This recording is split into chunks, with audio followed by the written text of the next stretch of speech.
اور پھر حقوق العباد کا اتنا اہم موضوع ہے کہ بہت سارے لوگ دنیا کے اندر رہتے ہوئے نیک اعمال کریں گے، نیک اعمال کریں گے، لیکن قیامت والے دن ان کے نیک اعمال ضائع ہو جائیں گے، نمازیں ان سے لے لی جائیں گی، روزہ، حج، زکوٰۃ، صدقہ، خیرات، بہت سارے نیک اعمال لے لیے جائیں گے۔ وجہ کیا ہوگی کہ انہوں نے لوگوں کا حق ضائع کیا ہوگا، لوگوں کا حق غصب کیا ہوگا، کسی کی زمین، کسی کا پلاٹ، کسی کی جائیداد، کسی کے ساتھ ظلم، کسی کے ساتھ زیادتی، کسی کو دکھ، کسی کو تکلیفیں، ناجائز مقدمات، جیلوں میں ڈلوانا، الزامات لگانا، غیبت کرنا، تکلیفیں دینا، ان کی وجہ سے قیامت والے دن ان سے نیکیاں لے لی جائیں گی۔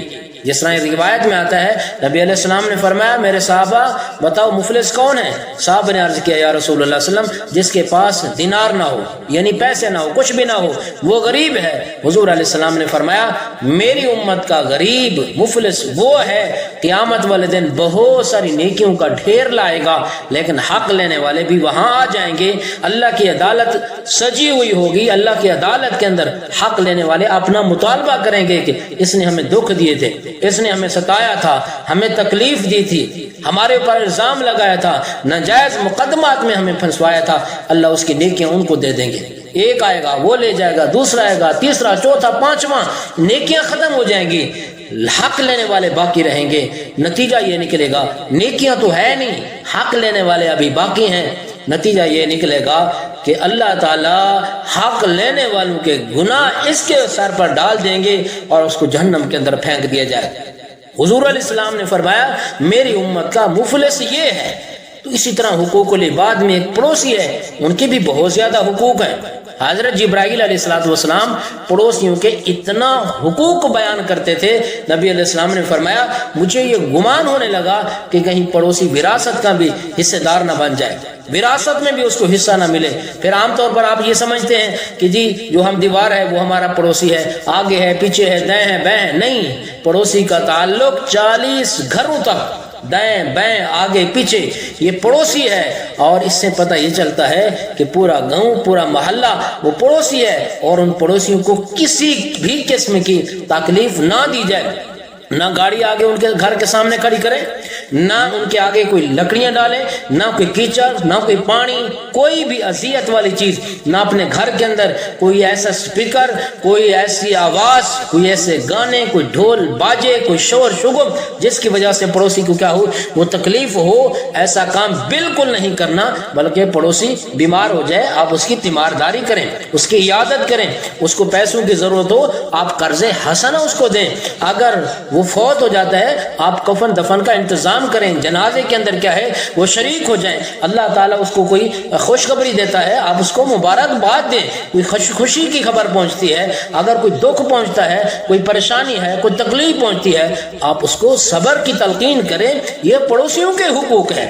حضرت عبداللہ بن بصر رضی اللہ تعالیٰ عنہ ایک میدان جنگ میں ہیں، لمبا سفر کیا ہوا ہے، گھر میں ایک عورت ہے ان کے محلے میں، ان کے پڑوس میں رہنے والی، کہ عبداللہ بن بصر ایک طرف اور ایک یہودی کا گھر دوسری طرف، درمیان میں اس عورت کا گھر ہے۔ عبداللہ بن بصر ان کی ہر آن خیال رکھا کرتے تھے، حفاظت کیا کرتے تھے۔ یہ میدان جنگ کے لیے چلے گئے، جہاد کے لیے چلے گئے، یہودی نے اس عورت کی عزت کو لوٹنے کے لیے بہت کوشش کی، دعوت دی، ان کو خطرہ لاحق ہوا کہیں ایسا نہ ہو کہ یہودی گھر میں گھس کر میری عزت کو لوٹ لے۔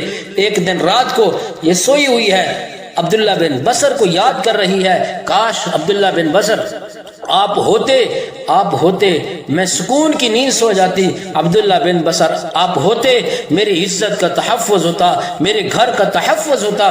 یہ یہاں سوچ رہی ہے، یہی باتیں اللہ پاک عبداللہ بن بصر کے دل کے اندر وہاں ڈال رہے ہیں۔ محسوس ہوا ان کا کہ وہ بچی کی عزت لگتا ہے خطرے میں ہے، وہاں سے گھوڑے پہ سوار ہوئے، دن رات ایک کر کے کئی دن کئی راتیں سفر کرتے کرتے کرتے جب اس گھر تک پہنچے، دروازے پہ دستک دی، وہ عورت، وہ بچی، وہ نوجوان باہر نکلی، جی عبداللہ بن بصر آپ آ گئے، ہاں میں نے تو آپ کو بہت یاد کیا کیونکہ میری عزت کو خطرہ تھا۔ کس سے؟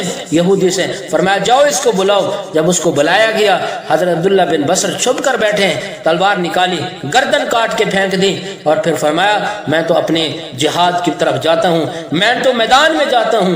وہ بچی کہنے لگی اپنے بچوں کو تو مل کے جائے، اپنی بیوی کو تو مل کے جائے، چھوٹے چھوٹے آپ کے بچے ہیں۔ کیا جواب دیا؟ فرمانے لگے زندگی رہی تو ان کو بعد میں ملنے کے لیے آؤں گا، اس وقت میں صرف تمہارے لیے آیا تھا، تمہارے تحفظ کے لیے آیا تھا، تمہاری خبر گیری کے لیے آیا تھا۔ میں آیا اور پھر یہاں سے میں وہاں سے پھر واپس چلے گئے، اپنے بچوں کو بھی نہ ملے۔ پڑوسیوں کا کتنا حق ہے، پڑوسیوں کی کتنا ایک دوسرے کا وہ کتنا خیال کرنے والے تھے۔ ایک بزرگ ہیں، ان کے گھر میں چوہے آ گئے، کس نے کہا حضرت آپ بلی پال لیں اور یہ چوہے بھاگ جائیں گے۔ فرمانے لگے کہاں بھاگیں گے؟ جی پڑوسیوں کے گھر میں۔ فرمایا ان کو تکلیف نہیں ہوگی اس لیے میں بلی نہیں پالتا، کہیں ایسا نہ ہو کہ وہ بلی جب آئے پڑوسیوں کے گھر میں چوہے چلے جائیں گے، ان کو تکلیف ہوگی، یہ تکلیف میں خود برداشت کر لوں گا کیونکہ پڑوسیوں کے بھی تو حقوق ہے۔ حضرت امام اعظم ابو حنیفہ رحمۃ اللہ علیہ کے پڑوس میں ایک شرابی ہے جو گانا گانے والا ہے، جو شراب کے نشے میں مست ہوتا ہے، کبھی کیا بول رہا ہے، کبھی کیا شور کر رہا ہے۔ ایک دن ایسا ہوا، وہاں سے پولیس کا گزر ہوا، انہوں نے کہا امام ابو حنیفہ کا گھر ساتھ ہے اور یہ ان کو اذیت دے رہا ہے، تکلیف دے رہا ہے، شور کر رہا ہے، گا رہا ہے۔ پولیس نے پکڑا، تھانے میں لے گئے۔ صبح امام ابو حنیفہ رحمۃ اللہ علیہ کو اس بات کا علم ہوا کہ آپ کے پڑوسی کو گرفتار کر لیا گیا ہے۔ امام صاحب رحمۃ اللہ علیہ وہاں گئے اور اس کو چھڑایا، اس کی ضمانت دی، جو پیسے ادا کرنے تھے وہ پیسے ادا کیے، چھڑوا کر لائے۔ انہوں نے کہا آپ نے ایسا کیوں کیا؟ ہم نے تو آپ ہی کی وجہ سے گرفتار کیا۔ فرمایا پڑوسیوں کے حقوق ہوتے ہیں، اس لیے آپ اندازہ لگیں کہ شرابی ہے لیکن اس کا بھی حق ادا کیا کیونکہ پڑوسی ہونے کی وجہ سے۔ حضرت عمر بن عاص رضی اللہ تعالیٰ عنہ ایک میدان میں جنگ میں جاتے ہیں، قلعہ فتح ہو گیا، وہاں پر خیمے لگائے تھے۔ جب واپسی کا ارادہ ہوا دیکھا کہ خیمے کے اندر کبوتری نے انڈے دے ہوئے۔ حضرت عمر بن عاص رضی اللہ تعالیٰ عنہ نے 2 صحابہ کی ڈپٹی لگائی تھی کہ آپ نے یہاں پر رہنا ہے جب تک یہ کبوتریوں کے انڈوں سے بچے پیدا نہ ہوں، پھر ان کو پر نہ لگیں، پھر ان کے اندر اڑنے کی صلاحیت نہ ہو، اس وقت تک تم نے یہیں رہنا ہے، اور جب وہ اڑ کے چلے جائیں پھر تم یہ خیمے اتار کر واپس آنا۔ کیوں؟ یہ ہمارے پڑوس میں آئی تھی۔ یعنی ایک جانور، ایک پرندہ ہے، اس کے بھی پڑوس ہونے کا کیا ہے وہ خیال کر رہے ہیں۔ آج ہم اپنے پڑوسیوں کے کتنے حقوق کیا کر رہے ہیں، ضائع کر رہے ہیں۔ حضرت عبداللہ بن طاہر اللہ اکبر کبیرہ، ان کے پڑوس میں ایک عورت رہتی ہے، پتہ چلا کہ وہ مکان بیچنا چاہتی ہے، خریدار آ گئے، کتنے کا مکان بیچیں گی؟ کہنے لگی مکان تو میں بیچ دوں گی، ضرورت مند ہوں، ضرورت ہے، پریشان ہوں، لیکن مکان تو بیچ سکتی ہوں۔ عبداللہ بن طاہر کا پڑوس نہیں بیچ سکتی کہ عبداللہ بن طاہر اتنا اچھے انسان ہے۔ عبداللہ بن طاہر کو اس بات کا علم ہوا میرے پڑوس میں رہنے والی ایک عورت مجھے اتنا اچھا سمجھتی ہے۔ بلایا، بیٹا کیا معاملہ ہے؟ انہوں نے ساری داستان سنائی، پریشان ہوں، شوہر کا انتقال ہو گیا، بچیاں ہیں۔ عبداللہ بن طاہر اللہ اکبر بزرگ نے ان کی 4 بیٹیوں کے رشتے خود ڈھونڈے، جہیز دیا، اس دور کا 1 لاکھ دینار ہر بچی کو دیا۔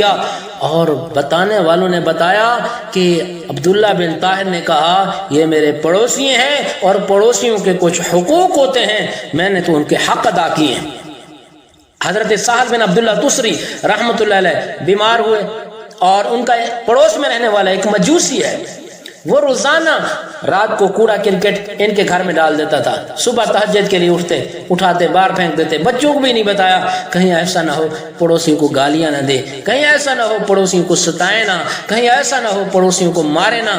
وہ تو چلو تکلیف دے رہا ہے، میں پڑوسی ہوں اس کا، اگر وہ مجھے تکلیف دے رہا ہے کوئی بات نہیں ہے، میرا بھی تو وہ پڑوسی ہے، میں اذیت نہیں دوں گا۔ بیمار ہو گئے، بلایا مجوسی کو کہ ہو سکتا ہے کسی مرض کے اندر میرا انتقال ہو جائے اور میں موت کا شکار ہو جاؤں، اور پھر بعد میں تم یہی کچرا ڈالو گے، کہیں ایسا نہ ہو کہ میری اولاد تمہیں دکھ دے، تکلیفیں دیں، تمہیں مارے، اس لیے تم ایسا کرو آج کے بعد یہ کچرا نہ ڈالنا۔